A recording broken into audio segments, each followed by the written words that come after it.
Welcome to this series of interviews with the giants of cardiac surgery. My name's Joel Dunning. I'm here at AMEX 2019 in Moscow, and I'm absolutely delighted to be with one of our greatest giants, Randolph Chitwood. It's an absolute pleasure to have you here. So, Randolph, you grew up in Virginia. You were under David Sabiston for 10 years. A real grounding in surgery initially, and then you were actually selected specially to set up a new unit called in East Carolina, and you did just the most amazing job changing that unit all the way to one of the most innovative, minimally invasive units in the world. I hear you've trained over 900 surgeons in your time, and I particularly like on your website that you say that, you know, when someone comes for training they become family, which I just think is a lovely thing, really. Your accolades are too many to number, but you've been president of ISMICS, president of the Heart Valve Disease Society, and of course president of the STS. And but I guess everybody knows you really as the father of robotic mitral surgery, really, and it's really that I want to talk to you about. But first of all, I've only just found out that you have actually had a stenotomy yourself. I wonder if you could tell us about that. It just freaks me that you actually, as a heart surgeon, had to undergo heart surgery. Maybe you could tell us a bit about that experience. Joel, you know, it's really interesting because I have a bad family history. So I was young. I was 45 years old then, and I'd done 2 cases, and I was walking to the dean's office for a meeting and got short of breath and sat down at the meeting, and the chairman of surgery at that time says, "You don't look very good." And I said, "Well, I don't feel very, wasn't having angina, just extreme shortness of breath." So I called the cardiologist up, and I walked back in my scrub suit back to the office, and he put me on a treadmill. But before he turned the treadmill on, he looked at the EKG and said, "We got a problem here."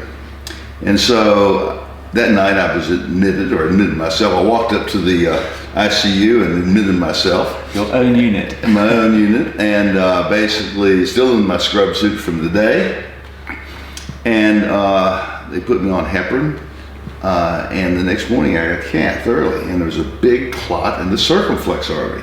Well, you know, I said, I'm the only guy that can repair mitral valve here, so I'm sure I was having mitral insufficiency. So my partner, Dr. Mark Williams, who's a phenomenal surgeon, he's not on the circuit. He allows me to go on the circuit of talking, but he stays home and does the hard work. And so basically he operated on me, and this was a long time ago, about bilateral memories. And so we discussed it, and I said, you know, when you're wheeled into your operating room with your team, you know, and you say, I'm not leaving my underwear anywhere until I'm asleep. And so basically, Mark did 2 memories and a vein graft, and you know, this is what 20 some years later, you know, I've been recathed, and the memories have been good to me. So when we talk about cardiology and stents and all this stuff, nothing beats 2 internal mammary arteries for coronary artery disease. I've never had an infarct. I've never had a stent, and so, you know, it seems to work. So when I stand up at a meeting and say, how many have had a sternotomy, you know, when somebody says they don't hurt, well, I think maybe it was punitive, that my partner really opened me up big. He calls himself the Robotic surgeon, and but you know, he hurt the back and stuff. But I was determined to operate quickly. So I said, in 1 month I'll be operating again. And you know, we usually keep people 2 months or so. So at the end of that month, I said, Mark, stay in the OR, stay in the office in case I have a problem. And so I did this case. Everything went great, and I got my confidence back. And I said, I'm going to take 2 more weeks off now. But you did it. You proved it. I proved proof of concept. Yeah. But I guess taking a month off, it was a long recovery, I guess. But and you were a young fit man as well. I guess. I was. But you know, it's amazing. You really realize what a patient goes through, especially young patients, because they're in their family, they're in their active work, and so there's a tendency to lose your confidence. And so it was good for me to become a patient, because I could allay a lot of anxieties in the future. with my patients. Yeah, that's fascinating. So maybe take us back to those days in the late 90s when you were converting from stenotomy to port access. You were one of the first people to do a port access mitral. How did that come about? How do you learn it? And well, I'd heard a little bit about what Stanford people doing over in Malaysia with the endo balloon. Alain Carpentier we talked together at a meeting about doing stuff minimally invasive. And so he really did the first endoscopic one, but he just put a ring in, didn't do a repair. And so I had a patient who needed a replacement, and I talked to him. I said, I can do this with a small incision. Now, I've not done one before, but should I have a problem, I've done many reoperations through the right chest, then I would just extend the incision. So he said, fine. So I got my best general surgeon endoscopic guy to hold the camera. I'd never done a VATS case before, okay? I mean, I wasn't trained in VATS, when I was in residency. So he held the camera, we peripherally cannulated. Now, the problem was we didn't have good venous cannulas like we have today that we can thread up over a wire. So I put the venous cannula into a small port, into the right atrium, and then cannulated the femoral. And we went on, and I had a bunch of general surgery instruments there. Now, I had developed a clamp before we did this, the long clamp. And so I worked with Scanlon to get that done, getting ready, because the heart port people say, go away, young man, we're working at Stanford and NYU. And I said, well, I know how to stop the heart. And that's so we designed the clamp, did the operation. The operation took a long time. I was feeling badly about that. Next day, I was sore from standing over there operating with the camera, and the patient looked great. So I said, let's do it again. Yeah. So we developed the knot tires, the knot pushers. We developed a number of instruments to make it easy. And so I'd done about over 600 minimally invasive ones before we started doing the robotics. And how did you evolve into robotics? Because it'd never been done before. I mean, it was a blank piece of paper. How did you suddenly create a new operation? Well, it was interesting because I was presenting a series of cases at a meeting, the beginning of ISMICS, way a long time ago in Minneapolis. And I was presenting a series of 35 or 40 patients at a meeting in Minneapolis. And this young MBA came up and said, Dr. Chitwood, we'd like you to see this robot. And I said, it's sort of like a robot. He says, you wouldn't believe it. You've got to come to California and see it. So I went to California and sat at the prototype. And I stood up after this thing and I said, well, we didn't know the word disruptive technology then. But I said, well, this is the future. And I said, but this thing is terrible. It's junky. The vision isn't great. The ergonomics is not great. I said, but this is going to work. So when they decided to do the first trials in Europe and with Friedrich Moore at the University of Leipzig, they first took the device, it was a prototype, to Carpentier. The first cases that were done, they took the device. Can you be in Paris on Monday? Well, I couldn't because it was Thursday and I had cases. And so they did the first case, and Carpentier did one case, and then it was taken to Leipzig. But I couldn't be in Leipzig the end of the week. And so we did 9 cases there, and the patients all did well. It was with the prototype, the same clunky prototype, and so it worked out okay. And we did some coronary stuff, mainly taking down the mammary with the device, and basically proof of concept. So I kept working with Intuitive. And because basically it wasn't approved, it was approved in Europe before it was approved in the US. And so I bought the first Da Vinci robot in the United States, the Da Vinci, and then there was the Da Vinci S, and then the SI, and then the XI. And so I bought the first one. I went to my CEO of the hospital, and the dean said, I want to buy a robot to do heart surgery. He said, what do you mean? What's your business plan? I said, there's no business plan. I started a program. I've brought you lots and lots of cash over the years. And I said, please buy this. And they bought it. It was like $600,000 at that time. We took it to the lab, and we worked in the lab for about 9 months, and then we went to the FDA, and they gave us a safety to go ahead and do a safety and efficacy trial.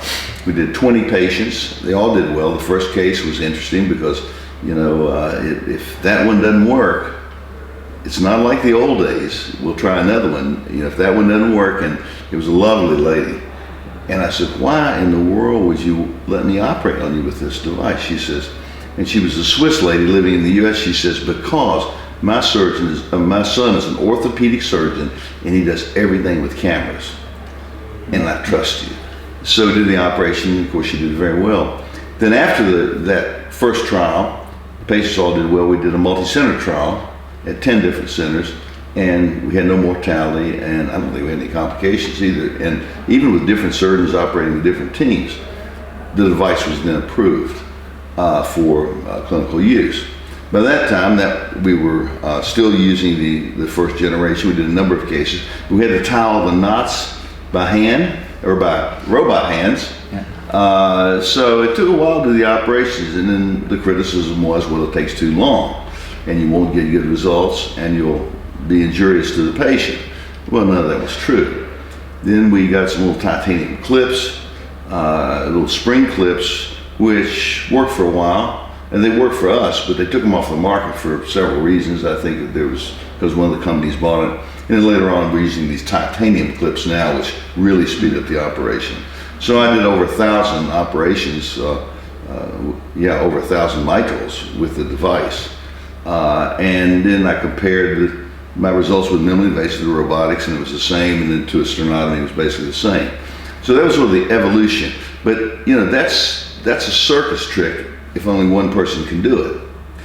But the Cleveland Clinic people came down, Mark Gillenoff and others, and they did it just right. They brought the team, they made notes, we went up and proctored. Wiley Nifong, who worked with me, I couldn't have done any of this without him, because he was my primary trainer, and he would go to places like Novosibirsk and proctor for these operations, and they took off and got great results. So I guess that is a good message for people that would be really keen to, you know, should we get into robotics? You know, it really is a team approach, isn't it? So how would you recommend somebody out there who does some minimal access, you know, what's the first step to get into robotics? Well, clearly the first step is to be a good mitral valve repair surgeon. And do you have to be a port access mitral surgeon? Not really. The idea is to be able to go from the sternotomy to the robotic operation. Now, I do prefer if they've done some small mini thoracotomy, even looking through, because I want to make sure someone knows how to do all the cannulation techniques and all of that.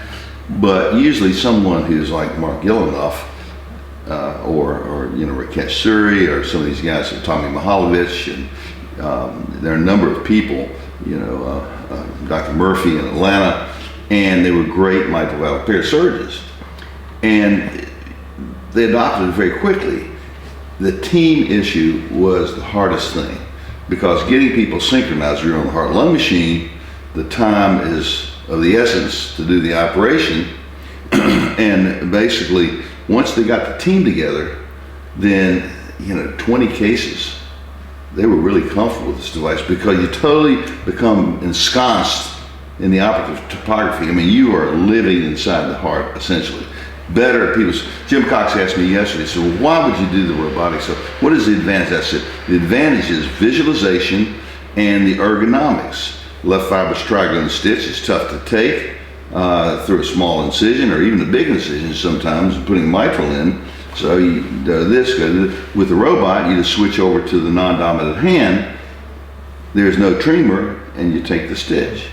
So there are advantages, but you have to climb the hill to get the team organized. And that's where people fail on the team often.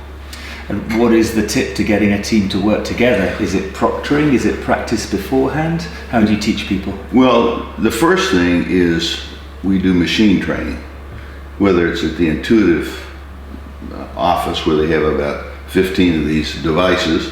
In the early years, there was no corporate place, so we did all the training at our place. So it's just machine training, draping. You bring your nurse, your scrub assistant, at least one other surgeon, and basically learn how to operate the device in the lab, not even really operating on animals. And then the second or third day, you'll have a pig lab, and then basically they'll usually do one observation. Then they would come back for total mitral training as a team with the perfusionist, the anesthesiologist, the entire operative team, and to develop synchrony so that instrument changing and everything flows.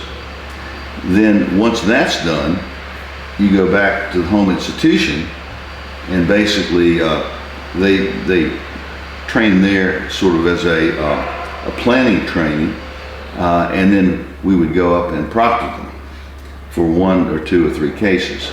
But a great surgeon, you basically just say, now here's where you put the port, here's where you put the port, and how do we learn how to do that? Well, at that time we were looking through the incision to figure out where the ports go. In time, the future will be imaging will come into the device with your CT scanning, and essentially it'll say, drill here. Yeah. That's the future. Absolutely. And you talked today about what the barriers are to people getting into robotics. So what are these perceived barriers, and how do we overcome them? Well, there's always criticism of any new technology. It won't work. And then, of course, in the end, the old Walt Lilley 10-step thing, many years later, they said, well, I thought of this a long time before he did, except I didn't report my data. But I think the biggest barrier is surgeon reluctance to say, we are doing a great job with sternotomy mitral valve repair. Low mortality, low morbidity, good long-term results. Why should we change? And that's one thing. The other thing was the economic component. Well, they cost $1 million, $2 million. Well, almost every hospital in the United States now has a Da Vinci or 2 or 3 because they're doing urology, because about 90% of the prostatectomies are done robotically, hysterectomy, general surgery, even herniorrhaphy now. And so the idea is if you do 50 mitrals a year or 20 mitrals a year, and you shouldn't use this technology if you're doing less than 20 or 30 mitrals a year, but don't buy the device just for cardiac surgery, because you'll be roundly criticized for not using it every day. Now, we could use it every day because when I was in town, we were doing 2 cases a day, or my thoracic partners were using the device. So we had a dedicated machine. But the best thing to do is form a robotic group, a users group, where you have gynecologists and then work out as far as what days need who and whatever. And so basically that way the machine is being used all the time. So you mentioned a few things about the future. It's going to be an exciting time robotically. There's a huge number of new robots coming, Medtronic, Ethicon, all sorts of things, and there's a single port robot. And as you say, there might be new sort of combination technology with imaging and things. Where do you see the next 5 years in robotics as this avalanche of robots come to us? Well, I think obviously Intuitive pretty much has a monopoly clinically right now. There was a Zeus robot before that, and actually the Intuitive company, because of some litigation, bought the company that made Zeus. And so for a long time we really just had one device. But there are a number of devices, table-mounted devices. There's one in your country, the Cambridge robot. And so some of these will come out. I see that the robotics will not just be, for surgical robotics, but the way I see it is with catheter-based devices going across the septum. You got radiation in the cath lab and in the hybrid room. So why not? And we're beginning to see this with some of the electrophysiology, driving catheters with a joystick through the heart. And especially with all these new mitral devices, whether it's mitral clip or whatever, I see the robotics will be employed in that area. So the way I see robotics is, I think the day of the sternotomy is gone. Now, people are going to argue with me about that. But I think that I want people to at least do it minimally invasively. We saw a case today where the young surgeon was using a 3D endoscopic camera, which we didn't have before. So at least go that far. So I think for the younger patient, in their 50s with a straightforward, we know we get great results. P2 prolapse, ruptured cords. I still think that should be done surgically because we know the long-term results. And now we see Cardioband and all these different devices. We don't know the long-term results. So, but I think it's going to come down to a combination of catheter-based technology, either the clip or placing cords. Either we're doing it transapically now with some of the devices, and now develop catheter-based cord replacement devices, followed by annuloplasty rings. And so I think it's going to be a component, and in the really bad functional disease where you have a lot of tethered cords and really repair is not indicated, then I think the replacement. But at one time they thought the percutaneous replacement was going to be, spend billions of dollars to do this. But I think it's going to be a very small indication for the functional patient that has tethered cords and you really can't put a ring in to bring it together. And I think it'll have a place. And also, those patients generally are very sick long-term and don't live a long time, so you can use a bioprosthesis, but you still have to anticoagulate those patients too. So it's going to be a panoply of different technologies and techniques to do mitral valve surgery.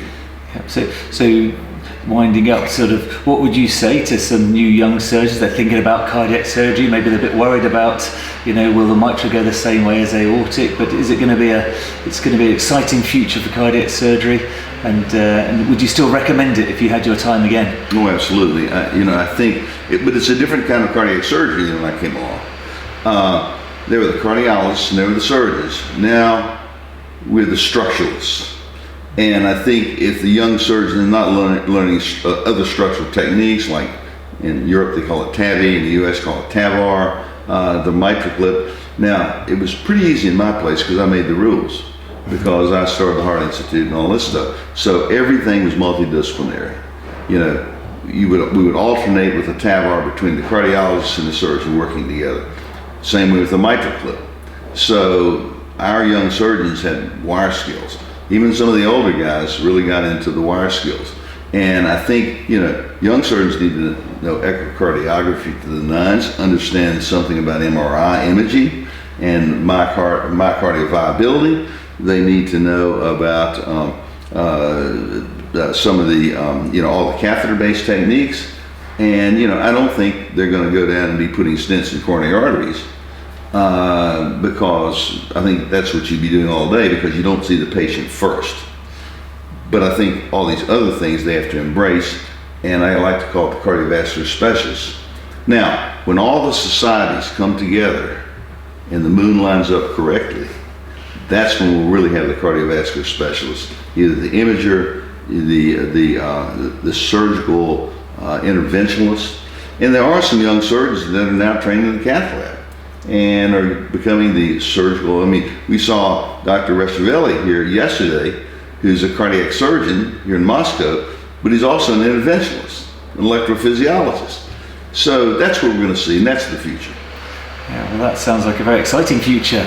So I'm looking forward to that. Yeah, absolutely. And it's been an absolute pleasure talking to you. Really interesting. And so from us at CTSNet, myself, Joel Jones, just like to say thank you very much. Well, thank you, Joel. It was great to be here in Moscow with you, and it was great to be interviewed.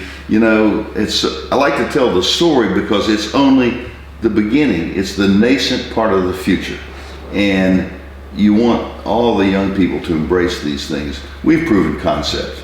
The question is now, will it become the standard of care? Yeah, and I hope it does. Thank you very much.